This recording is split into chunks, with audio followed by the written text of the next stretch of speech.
Remember when blasters were considered shooters in Splatoon 1 and 2? That always felt strange to me. I mean, Swatlings and Dualies are about as similar to shooters as blasters are, yet they get to be their own weapon classes.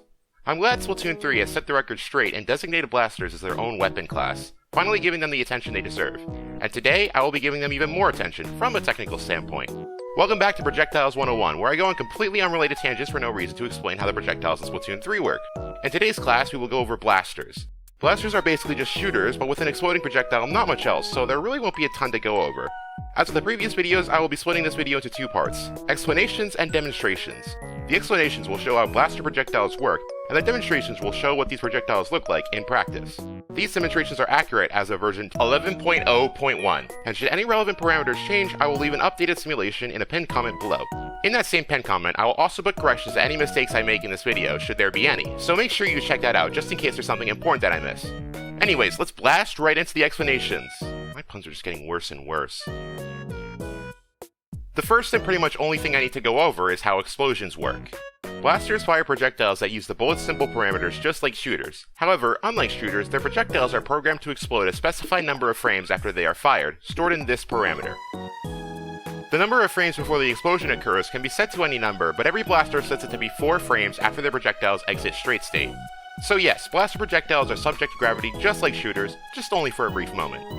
They are also subject to the same shot deviation parameters as shooters, but they're all set to have no shot deviation while grounded, so only the jump RNG matters.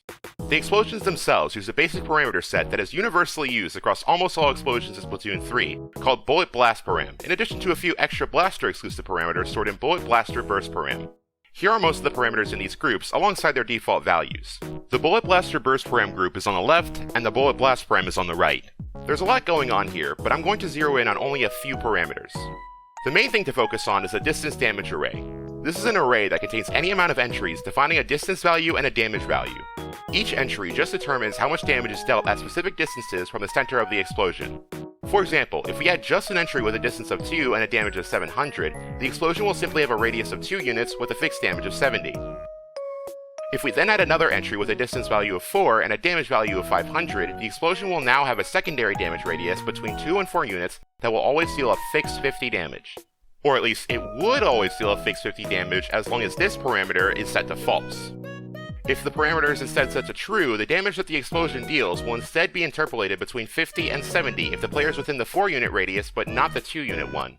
They will still take 70 damage if they are within the 2 unit radius though. Also, while I can't confirm this empirically, I'd assume that blaster explosions last for only 1 frame, or at least a very short amount of time. But wait, Splatoon 3 is an online peer-to-peer shooter game, so with lag, it's entirely possible that a player could end up in an opponent's explosion on the opponent's screen while not being in the explosion on their screen, or vice versa. In this situation, this parameter is used to determine which player gets the authority. If it is set to true, then damage will be dealt only if the explosion connects on the screen of the player who created it, and if it is set to false, then damage will be dealt only if the explosion connects on the screen of the opponent. All blasters have this parameter set to true. Lastly, when a blaster projectile collides with a surface, it explodes prematurely, with reduced damage and blast radius. The reduction in damage is controlled by this parameter, and the reduction in radius is controlled by this parameter. These act as multipliers on all the distance damage value pairs, so for our blaster example, setting these to the default value of 0.5 would leave us with a 35 damage radius at 1 unit and a 25 damage radius at 2 units, assuming the projectile collides with the wall before it explodes. Before version 11.0.1, most blasters had these parameters set to 0.5. After 11.0.1 though, they're all slightly different values. And do note that I said 11.0.1, not 11.0.0. And that's pretty much everything unique to blasters. Under the hood, they really are just shooters with an explosion tacked on. Alright, it's time for the simulations, so I'll start explaining how these ones work. The first ones I'll be showing are 3D simulations as usual. The explosions will also be shown, and I'll leave them on screen for an extended period of time so you can get a better sense of how large they are. The simulations will be showing all blasters firing at 2 angles, 5 degrees, the neutral angle, and -10 degrees, which will show what the blast radius looks like upon premature explosion. Also, with the hitbox changes in 11.0, it's worth showing the player and field hitboxes differently, as the player hitboxes got their sizes increased while the field hitboxes did not. The field hitboxes will be opaque and gray, and the player hitboxes will be colored and translucent. In addition to the 3D simulations, I will also be showing deviation simulations, but since only jump RNG exists for blasters, they'll focus on that, followed by a showcase of where the blast radii end up upon max deviation. As a reminder, these videos assume you've already seen previous parts in this series, particularly the first one, as it explains a few fundamental movement mechanics that I don't want to repeat in every video. Be sure to watch that first if you haven't already. As always, you can advance the video forward and backwards by 1 frame at a time on desktop by pausing and pressing the period and comma keys, and you can slow down or speed up the video playback in the settings menu. With that out of the way, let's show what these weapons look like in practice.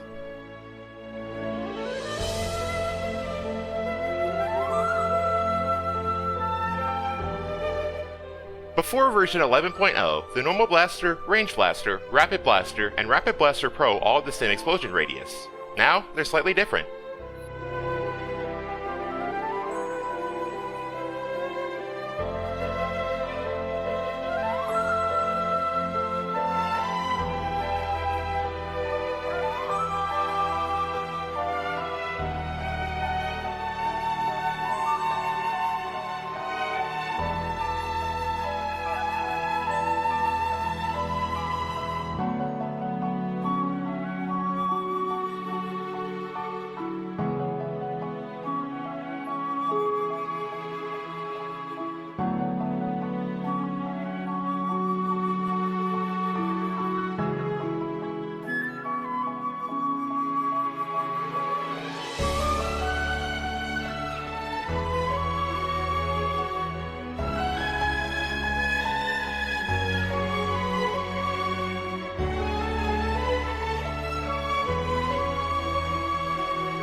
Luna Blaster got a huge 50% buff to its bullet hitbox size in 11.0.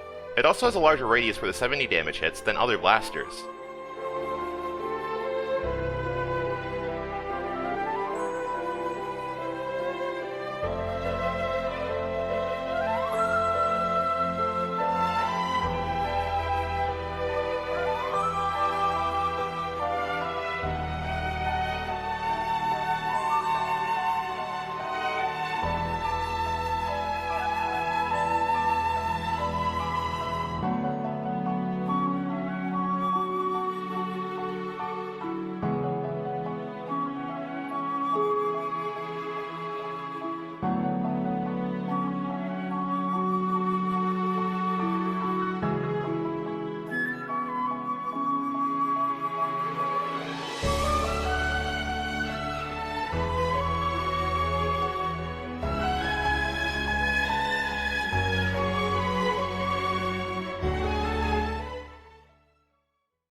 The Rapid Blaster Pro, and Clash Blaster all take longer to have their accuracy begin recovering after jumping than any other weapon in the game, taking 40 frames instead of 25.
Because of its secondary firing mode, the S-Blast does not recover its jump RNG gradually, rather its RNG is binary, you're either jumping or not.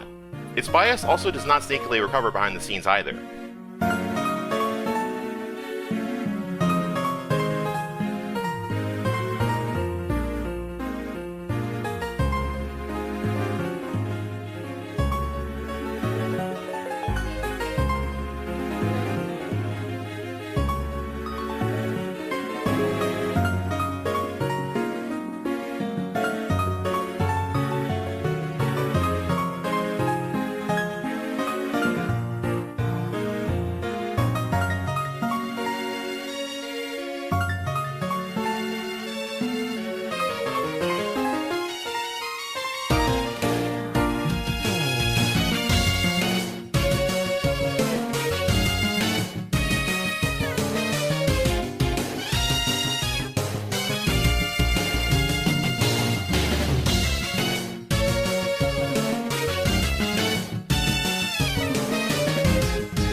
The Grizzco Blaster shoots as fast as the 52 gal and has a few quirks.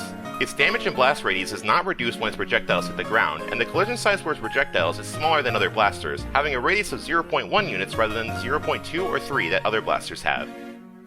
Though do note that all weapons still have their pre-11.0 hitbox sizes in Salmon Run.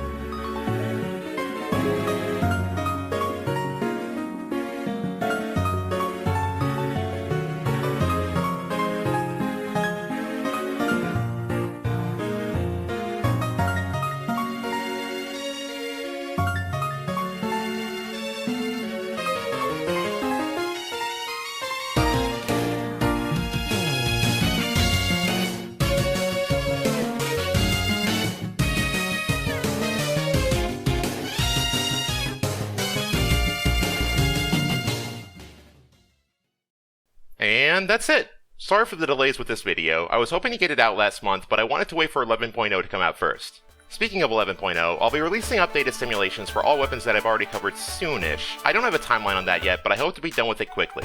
Thanks again for watching, and I will see you all next time.